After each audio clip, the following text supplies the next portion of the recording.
Hoje o Educação Jurídica tem a satisfação de conversar com a professora Isabel Spin Alba, que é professora catedrática de Direito Civil da Universidade de Santiago de Compostela, é uma pesquisadora de mão cheia, autora de diversos livros. Ela leciona as disciplinas de Direito de Família e tem uma preferência especial pelos direitos da propriedade intelectual. E, entre outras coisas, ela é brasileira e minha colega de turma, éramos amigos, colegas de sala. Eu acompanhei à distância a evolução brilhante da professora Isabel, uma carreira que sabemos que não é fácil fora do país, e ela alcançou, então, o posto máximo na carreira universitária da Universidade de Santiago de Compostela. Então, Isabel, bem-vinda ao Educação Jurídica. Obrigada, Fernando. Realmente é um prazer, é emocionante poder compartilhar esse momento com vocês. E dentro de um projeto, né, também tão ilusionante, tão diferente na área jurídica, né? Nós normalmente estamos acostumados aos convites a congressos, inclusive na inovação docente, um formato muito diferente. Por isso que parabéns também por essa iniciativa e por contar comigo nesse momento. Muito obrigado, Isabel. Isabel, compartilhe com os nossos ouvintes um pouco sobre como é que você fez a sua carreira. Você se formou em Direito no Brasil, né? Não vou falar a data em que nós nos formamos, mas faz bastante tempo. Faz um tempinho. Você imediatamente foi para a Espanha. Como que se deu essa passagem? Sim, eu vim para a Espanha apoiada por uma bolsa do Ministério Espanhol, porque eu tenho a dupla nacionalidade, né? Ao ser filha de imigrantes espanhóis. Então, eu fui beneficiária de uma bolsa de estudos, Reina Sofia. Naquela altura, me permitiu fazer um programa de doutorado na Universidade de Santiago de Compostela e vinculei a minha investigação, a minha pesquisa ao Instituto Industrial existente na nossa universidade, porque a minha tese foi sobre o contrato de edição. E a partir daí eu comecei uma carreira acadêmica, digamos, clássica dentro do que é perdão, do que é evolução acadêmica dentro da Espanha, né? O que é clássico? O clássico é você defender a tua tese de doutorado e depois, sempre numa dedicação exclusiva à investigação, já começar como professor ajudante, depois já como professor titular. O professor titular é o primeiro grau dentro do funcionariado, você já é funcionário público, né, a partir desse momento. Isso já foi. Bom, já posso falar de datas, não tem isso. Sempre é um mérito estar presente, né? Já em 1995 eu alcancei esse grau de professor titular de direito civil. Eu acho que seria mais ou menos o equivalente a Assistente, associado, é o assistente. Não, professor associado. assistente seria o ajudante, né? Sim, professor Então seria, associado. seria o professor Uhum, associado, e uhum. depois já, com o passo dos anos, né, ao ser uma universidade que tem mais de 500 anos, né, a Universidade de Santiago de Compostela, tem um processo, né, de, de promoção interna, né, do Uhum. pessoal, que me permitiu já nesses últimos anos alcançar o grau de catedrático, que é o máximo, né, dentro dessa estrutura. Então, basicamente, o perfil do professor universitário na Espanha é um perfil docente e investigador, né? Você tem que Uhum. render contas, né, da parte de investigação e da parte de docência, né? Inclusive, eu acho que se retroalimentam, né? Você é um Uhum. melhor professor, você é um bom Claro. investigador, e para ser um bom investigador também é importante ser professor, porque você está Uhum. em contato, né, direto com a realidade dos alunos. Enfim, esse é o resumo Existe um da minha impedimento evolução. para que o professor advogue? Não, não existe. Você pode pedir uma dedicação parcial, né, que seria uma Uhum. figura, você inclusive pode ser um titular ou um catedrático tendo esse tipo de dedicação. É claro, normalmente os colegas que pedem a dedicação parcial são aqueles que realmente querem advogar, né, no sentido de presença nos tribunais. Agora, o que sim é possível, mantendo uma dedicação exclusiva, é ser parecerista. Uhum. Inclusive, existe já uma figura concreta de convênios entre a universidade e empresas, escritórios de advocacia, onde você pode oferecer pareceres, ou eles solicitam, normalmente são eles os que solicitam pareceres à universidade, e você pode ter esse contato, né, mais direto com outros operadores do direito, né? Nesse sentido, eu, nesses últimos anos, sempre tentei, né, também participar dessa parte mais, digamos, prática, né, do direito, porque isso também Uhum. enriquece a Claro. docência e a investigação, sem dúvida. Uhum. E é uma Isabel, e maneira como também de devolver para a sociedade, porque a claro. universidade aqui é essencialmente pública. São poucas Uhum. as universidades privadas que existem, claro, mas essencialmente é um ensino público, né? Então também é uma maneira Uhum. de devolver para a sociedade.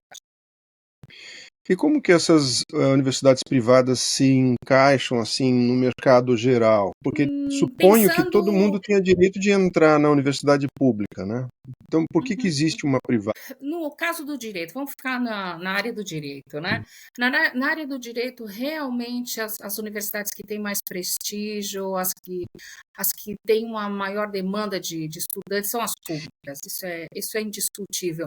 No nível de grau em direito, que seria o bacharel, né, em direito, o que temos aqui agora, eu explico um pouco como é a formação em direito, né?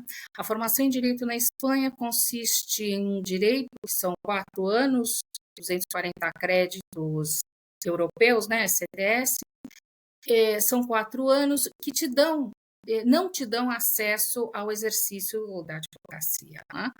Para esse exercício é necessário fazer um mestrado habilitante, um master habilitante, e no final dele um exame, que seria o equivalente ao exame da OAB, né?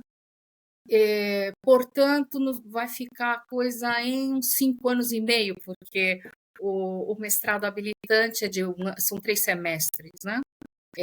Digamos, mais que teórico de realização de roleplay, MOOCs, não?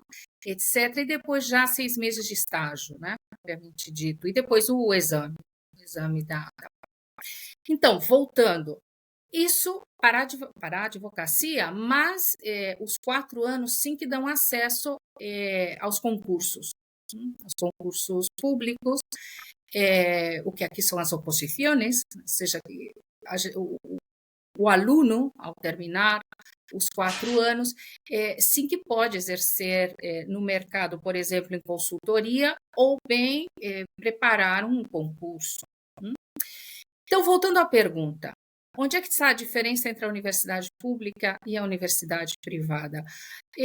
Onde a universidade privada oferece mais qualidade, isso acaba sendo indiscutível, acaba sendo no mestrado habilitante. Por quê? Pela capacidade de captar recursos e convênios com empresas e com escritórios, com os grandes escritórios de advocacia, né, do país. Aí a universidade pública perde um pouco. Isso não significa que não exista universidade pública que esteja no ranking bem alto, né, dos mestrados habilitantes, mas é aí onde vai ter realmente a competição entre alunos. E o perfil do aluno que faz a universidade privada no grau é um pouco diferente. Normalmente são alunos. Bom, e aí eu vou ter que diferenciar, né? Existem 2 ou 3 universidades privadas no país que sim, que são de alto prestígio. Então, Uhum. pode ser que esse aluno prefira essa universidade, porque vai ter uma ratio de alunos muito mais reduzida, vão ser poucos alunos, né, para um número de professores, com uma maior disponibilidade de meios tecnológicos, isso é indiscutível. Mas são 2 ou 3, né, universidades. O resto das Uhum. universidades privadas, insisto, onde vai ter possibilidade de competir com a universidade pública vai ser no mestrado habilitante. Uhum. Bom, e outra coisa, também tem um perfil de alunos em privadas não tão tanto prestígio, que tentam compatibilizar trabalho e estudo, Entendi. que na Entendi. universidade pública é muito mais difícil. Tema de Entendi. horários, etc. E Sem contar que temos uma boa educação à distância. fale um pouco sobre isso. Fale sobre isso, Sim, por temos favor. uma boa educação à distância. Concretamente, temos uma universidade, que é a UNED, Universidade Nacional de Educação à Distância, que é uma universidade pública, que tem uma experiência já de muitos anos, isso é muito, muito, muito antes da pandemia, né? A UNED, inclusive, possibilita, né, por exemplo, a obtenção de graus em situações extraordinárias, como espanhóis residentes, né, no exterior, e estamos falando dos anos 80, né, ou seja, um espanhol residente no exterior podia cursar, né, uma universidade espanhola através da UNED, naquela época, através de Uau. envio de materiais, e depois os exames oficiais realizavam nas sedes das embaixadas Olha. da Espanha pelo mundo. Então, é uma tradição de ensino à distância que vem daquela época. Inclusive, a população carcerária, que estavam presos, né, podiam cursar ensinos universitários, né, através da UNED, né, um exemplo também, ou pessoas que, por exemplo, estivessem atravessando alguma impossibilidade física, estavam em um hospital, etc., e cursavam, se não toda a titulação, pelo menos uma parte dela, através da UNED, ou seja, existe essa tradição muito antes da Sim, pandemia, né? De interessante. fato, quando veio a pandemia, a UNED era a universidade que estava mais preparada, né, para Sim, claro. responder essa necessidade dos alunos. Esse é um dos motivos também pelos quais as universidades privadas, no nível do grau em direito, também não tinham aí um nicho de mercado, né, muito determinado, porque a UNED cobria isso. O aluno que Uhum. trabalhava se matriculava na UNED. Entendi. Era o perfil, né, de aluno. E você Essa é uma conhece, realidade um pouco diferente. sim, e é bem particular. E você conhece os métodos que eles adotam? Estamos falando de aulas em vídeo, aulas online, Sim, sim, não, material escrito? insisto, eles começaram, né, evidentemente, com aquele envio postal, né, nos anos Sim. 80, mas eles sempre foram pioneiros nessa Uhum. área, né, sempre com... Eles têm aulas em vídeo desde sempre, hein? Inclusive depois tem tutorias presenciais, porque a UNED tem uma série de sedes em todas as províncias, né, porque o Estado espanhol está dividido em províncias, em todas as províncias tem uma sede da UNED, onde o aluno pode receber também umas tutorias, tanto as presenciais como as online. As online, indiscutivelmente, mas inclusive se ele precisa de uma assistência presencial, existe essa possibilidade, esses horários, né? Depois também existe a gravação, existe um canal da UNED, você pode consultar esse canal Sim, da vou UNED, consultar. que é um canal radiofônico, mas também na televisão, ou seja, tem programas da UNED que se retransmitem pela televisão pública, o canal 2 da televisão pública retransmite vários dos programas da UNED, principalmente titulações como História, né, que tem um interesse mais geral, né? Eles têm um canal interno, né, o canal da UNED para todos os alunos, e hoje em dia funciona como todas as plataformas, né? Eu não sei com qual plataforma eles trabalham, Uhum. mas enfim, ele já tem uma longa trajetória, né, nesse sentido, né, do Olha, eu ensino. estou muito impactado com essas informações, eu não conhecia e acho que são bem interessantes. É um caso especial mesmo, né, da Espanha, Sim, por terem é que a começado lá Espanha atrás. nos anos 80 fez uma aposta por realmente universalizar o ensino superior, né? O ensino superior também Uhum. fosse público, com um mecanismo de bolsas de estudo que permitiu, né, um acesso praticamente geral da população, né, aquele que quisesse estudar, né, um ensino superior. Uhum. Isso acabou coincidindo também com a entrada da Espanha na União Europeia, né? Sem Que, se dúvida, não me engano, foi sem 86, dúvida. 86, sem e de dúvida. lá para cá a Espanha realmente teve um grande crescimento, um grande desenvolvimento Não, econômico, não, social. e sem dúvida foi por essa aposta pela educação. Isso é Pois indiscutível. é, Isso é essa é uma indiscutível. grande questão, Que né, é Isabel? a grande crítica atual do sistema universitário espanhol, que perdeu muita qualidade, em primeiro lugar, por uma multiplicação de centros de estudo. Hoje em dia devemos ter, bom, eu não tenho o número exato, hein, mas devemos estar perto dos 60 cursos de direito. Isso é muito, hein? Isso é muito para uma população como a espanhola. Sim, que é uns 60 milhões mais ou menos, né? Não, 47 40, milhões de habitantes. 47 milhões, é. De habitantes, No não, Brasil, você sabe que nós estamos beirando os 2.000. não, mas é muito. Não, mas isso só na pública. Agora você junta aí as privadas. Sim. Agora online já temos outras universidades, mas que são de criação recente, né? Temos 2, 3 universidades mais online também, que com o tema da pandemia, né? Tiveram assim bastante implantação, mas hoje em dia realmente tem um excesso de faculdades de direito e normalmente estão vinculados com temas políticos, né? Ou seja, todo mundo quer ter uma faculdade de direito na sua cidade, né? Parece Entendi. que dá um certo status isso, né? Sim. Ter uma faculdade de direito. Então você vai perdendo, né, um pouco o valor que o diploma de direito tinha no mercado, né?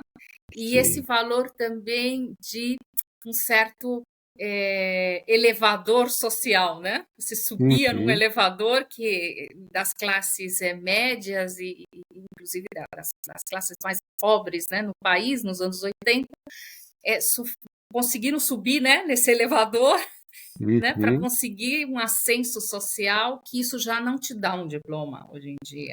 No fundo, quem acaba sendo mais prejudicado é esse aluno, né? Por quê? Porque o aluno que tem uma disponibilidade econômica sempre pode ir para uma dessas universidades privadas, dessas 2 ou 3 universidades privadas que mencionei, que vão proporcionar um ensino mais individualizado, com mais contato, né, com empresas, com escritórios de advocacia, né, etc. Então, mas, enfim, isso é uma visão um pouco negativa, né, da situação Sim. atual, mas eu fico com a parte positiva, né, que é o Uhum. fato de que quem quer estudar direito tem as possibilidades, não vai ficar sem Sim. estudar, né?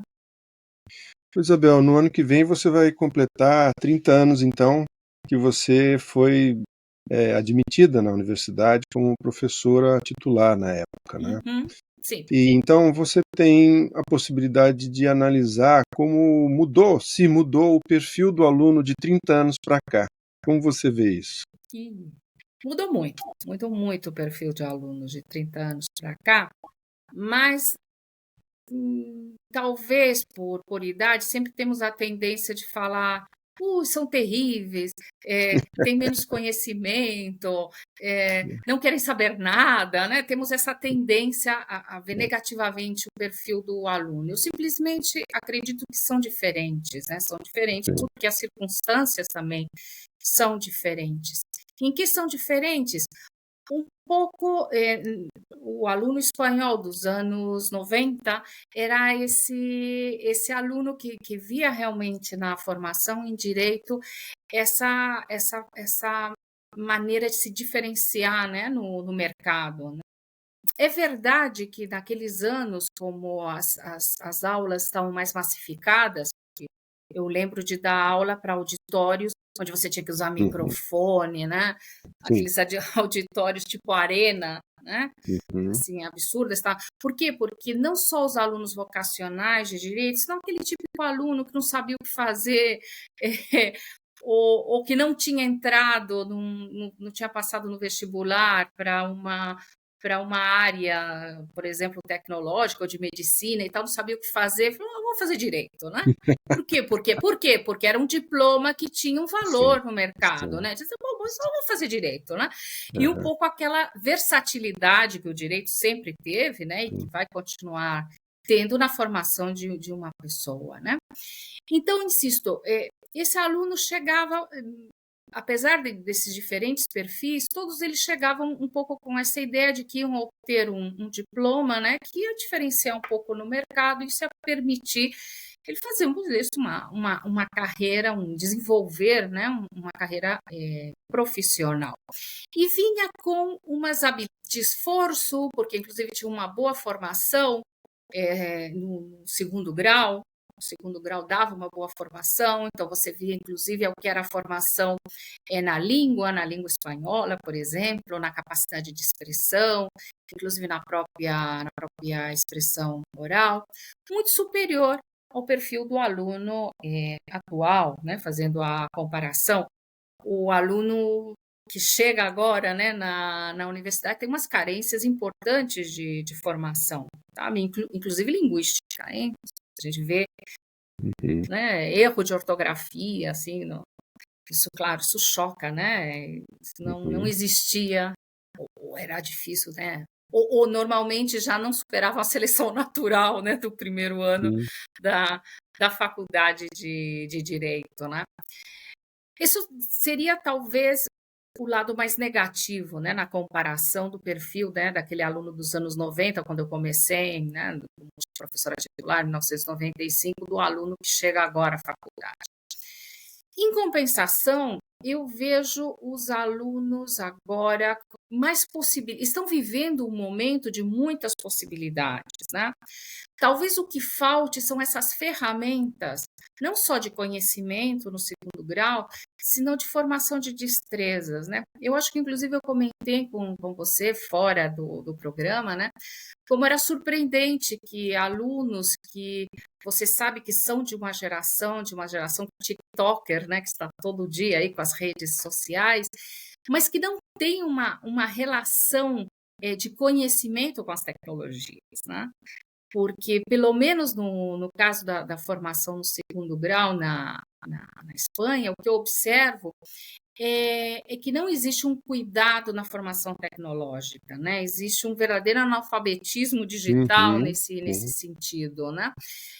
Não só na formação tecnológica, senão na formação de empreendedores. Essa mentalidade empreendedora não só não se valoriza, senão que eu acho que até se inibe, né, por parte do professorado no segundo grau, né? Não, você não pensa muito, não, sabe? Esse pensamento crítico. Então, você une falta de pensamento crítico e um desconhecimento das bases tecnológicas, e o resultado é um aluno bastante vulnerável. Eu vejo eles com uma maior vulnerabilidade comparado com aquele aluno dos anos 90. E eu acho que vinham com umas ferramentas, inclusive de habilidades sociais, de perfil psicológico, de apoio, né? De apoio em redes familiares, em redes sociais não no sentido, né, atual da palavra, mas, enfim, com um Sim. entorno de apoio que muitas vezes esse novo aluno que eu estou vendo, eu vejo eles muito fragilizados nesse sentido, né? Porque muitas vezes, como professores, nos vemos obrigados não só a transmitir nosso conhecimento jurídico, senão também desenvolver neles um pouco uma atitude, né, Sim. frente à sociedade, né, de como utilizar todas essas ferramentas, esses privilégios, porque não deixa de ser um privilégio esse ensino público, gratuito, né? Sim. Ou seja, aproveitar todas essas oportunidades e conseguir, né, um lugar no mundo. Então, Uhum. é um pouco como eu vejo, né, a diferença agora entre os alunos. E você nota diferenças também em relação à questão da leitura? No Brasil, isso é um problema concreto, né? Os alunos têm maiores barreiras em relação à leitura, de uma forma até paradoxal, porque hoje em dia você tem um aumento das fontes à sua Exatamente. disposição, né? Você Uhum. nota também algum problema em relação a isso? Sem dúvida, sem dúvida. E eu faço a mesma ligação com o ensino de segundo grau, o ensino que vem aí atrás, né? São alunos que não estão acostumados a um exercício básico de compreensão leitora. E claro, se você não compreende os textos, né, é difícil, mesmo que você tenha a vontade, né, Uhum. de, de fazer uma mudança, né, na sua forma de estudar e na forma de enfrentar os problemas, faltam muitas ferramentas. Inclusive, aqui na Universidade de Santiago, foi uma discussão que tivemos aí nos últimos anos, porque existe um programa que se chama Programa Zero, né? Que é basicamente a ideia de que alunos que vêm do segundo grau e estão começando o primeiro ano da faculdade recebam umas aulas de apoio, por exemplo, para Hum, superar deficiências na área de matemáticas, na área de química, etc. E em compensação, não temos para as áreas de ciências sociais e jurídicas. E eu acho que talvez fosse conveniente a gente fazer uns workshops, sabe, com textos, de sim. análise de texto, de compreensão de texto, porque inclusive a filosofia que eles estão aprendendo no segundo grau é uma filosofia memorística por Ah, sim. autores Sim, sim, que não tem nada a ver com uma teoria da sim, argumentação que é tão importante, sim. né, no ensino do direito, né? É, é o que você está descrevendo no programa Zero, no Brasil a gente chama de programa de nivelamento, É.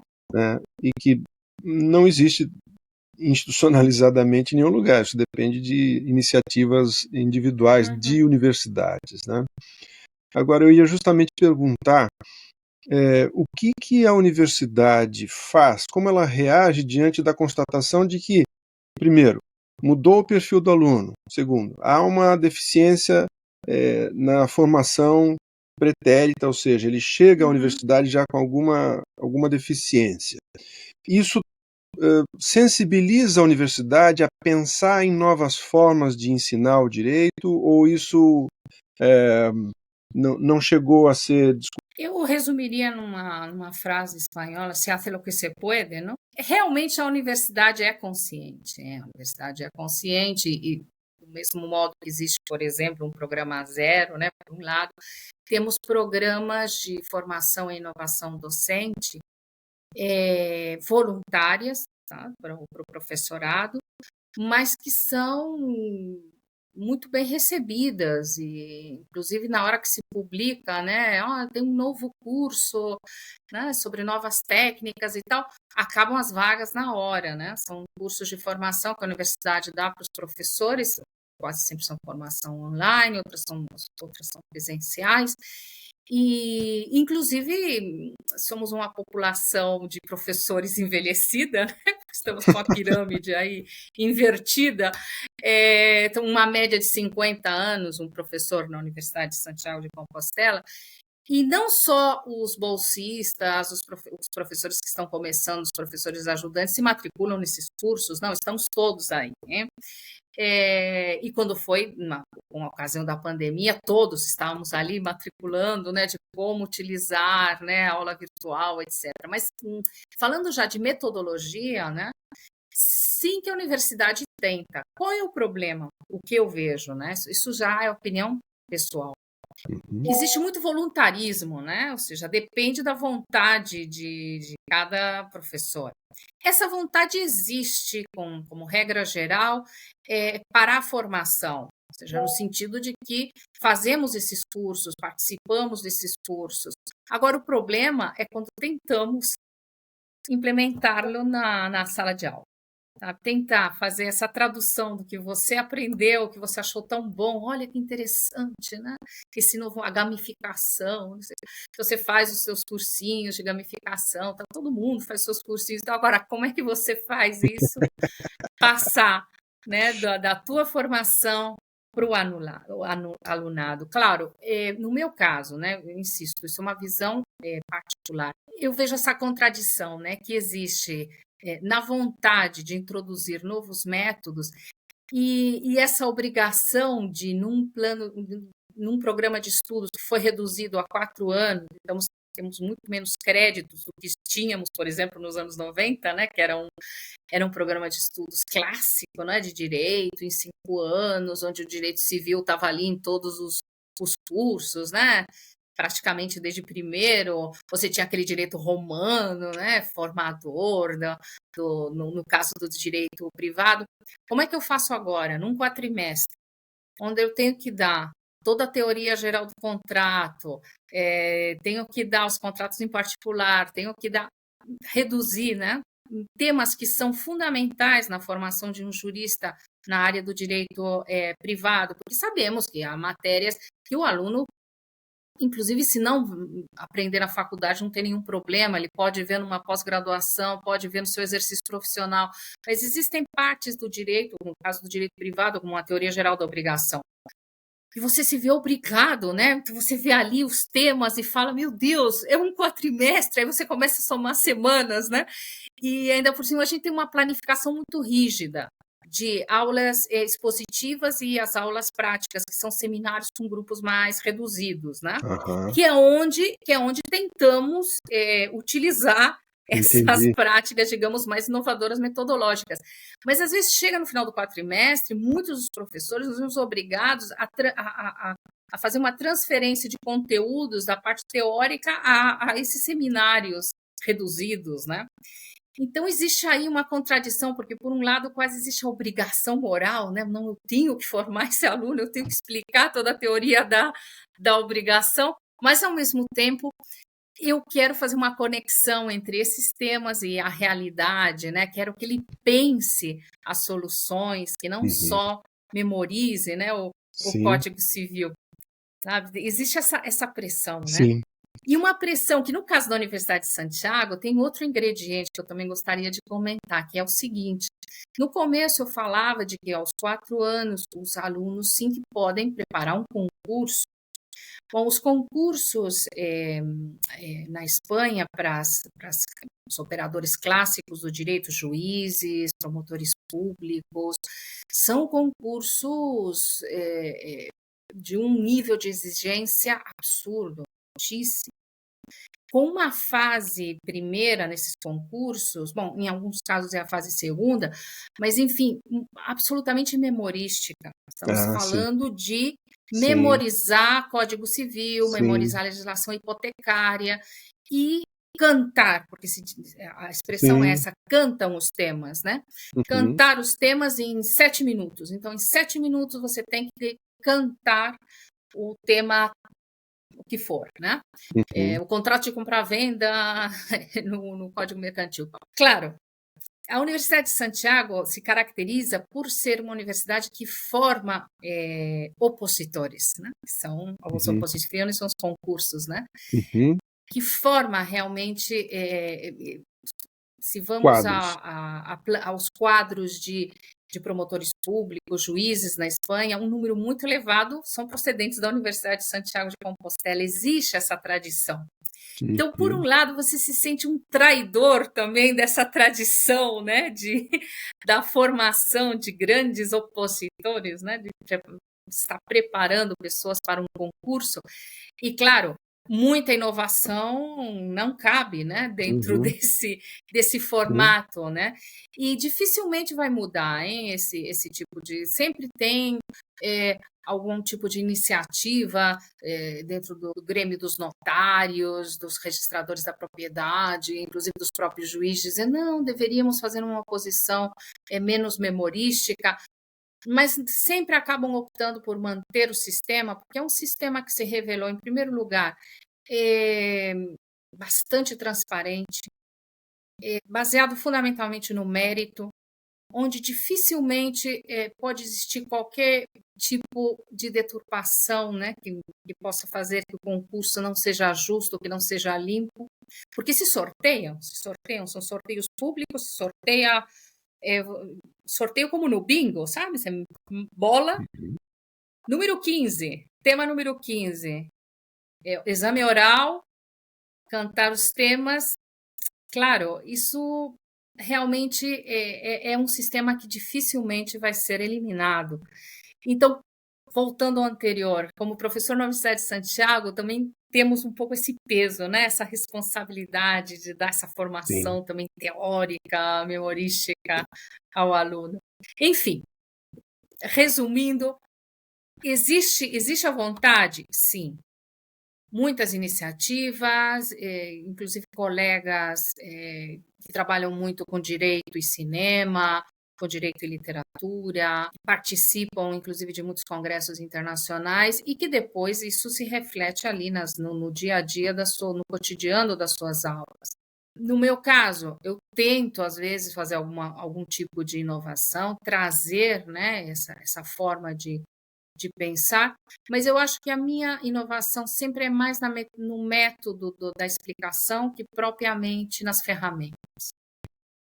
Entendi. Eu acho que esse é um dilema que você expôs muito bem, né? Porque, na verdade, existe uma grande busca pelas posições públicas e para você ter acesso às posições públicas, você tem que ter um tipo de formação específica, né? E, e isso faz com que o sistema permaneça imutável por 900 anos, né? Que a Totalmente de origem, acordo. né, do ensino do direito era essa, os padres, né, que eram os primeiros professores de direito, que ensinavam os grandes textos e de uma forma mecânica e impunham a memorização e a reprodução nos Quodlibet, né, que eram as provas da época. Então, a coisa não evoluiu muito nesse sentido, e por isso que muita gente diz também que é preciso decorar o direito, né? É, E isso é uma coisa que eu particularmente não gosto, nunca gostei de decorar nada. E foi só a partir do momento que eu passei a usar uma metodologia de aprendizagem em que eu entendo o que está acontecendo, entendo a função daquela norma jurídica num caso concreto, foi aí que eu comecei a ter um resultado melhor pessoal, né? Mas não, eu entendo sem dúvida. Em geral, completamente.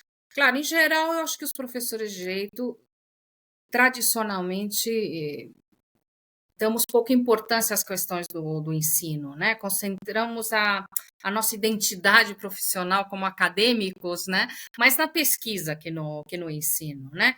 Então, predomina mais esse modelo de ensino baseado na transmissão e memorização, né? De uma grande quantidade de informação, né? Sobre conteúdo, sobre as regras, inclusive sobre alguns conceitos jurídicos, né? Mais elaborados. De qualquer jeito, mesmo que as nossas faculdades treinem principalmente os candidatos a concursos, né, dada essa centralidade do ensino mecânico, né, do conteúdo das regras, eu acho que sim, estamos melhorando no ensino da teoria, né? Porque não é ruim ensinar a Claro, teoria, né? E ter como base, partir como base, né, desses textos, né? O importante é introduzir essa interpretação do conteúdo, né? O claro. ensino da teoria, insisto, não é ruim Sim. se você faz uma interpretação das regras, né? Uma interpretação metodológica também, não é uma interpretação de um achismo, né? Eu acredito nisso, não. É uma interpretação metodológica, é uma abordagem mais argumentativa, né? Do ensino do direito positivo, né? Isso implica também um certo treinamento prévio, né? Sim. Você tem que ensinar também a argumentar, porque não é falar por falar, né? Porque às vezes as pessoas pensam também, além dessa ideia de que direito é decorar, também pensam que tudo vale no direito, né? Ou seja, qualquer teoria é possível. Não, vamos ver. Você também precisa saber Sim. argumentar, né? Você tem que ser tecnicamente mais competente nesse sentido, né? De ter a ferramenta como a lei como ferramenta, perdão, mas acima de tudo essas competências para usar de forma habilidosa na prática, né? Uhum. Essa mesma ferramenta. Um jurista, além de conhecer a lei por meio da dogmática, né, na qual ela é elaborada, também tem que dominar essas técnicas, né, de argumentação, inclusive tem que ter uma educação em objetivo, em valores que permitam ele, inclusive, modificar, né, de tal maneira que a formação não é só formalista, mas também instrumentalista, né? Sim. Eu acho que nisso acho que evoluímos, mas, claro, com os meios muito limitados, e insisto, de uma maneira muito voluntarista, depende da vontade de cada professor. Institucionalmente também não existe um planejamento, né, de como deveria ser esse ensino do direito. Muito bom. Professora Isabel, eu lhe agradeço muito pela sua participação na educação jurídica. Espero revê-la em breve, quem sabe no Brasil, ou na Espanha, ou aqui na Suíça. Mas foi um prazer ouvir e foi muito esclarecedor a sua informação sobre o sistema de formação profissional jurídica na Espanha. Muito obrigado. Obrigada, Fernando. Obrigada pela oportunidade. E eu então aqui me despeço, agradecendo a você que nos acompanhou até agora no Educação Jurídica. E se você tiver alguma questão que queira ver debatida aqui no Educação Jurídica, basta escrever para esse endereço abaixo e em breve nós voltaremos com mais um episódio do Educação Jurídica.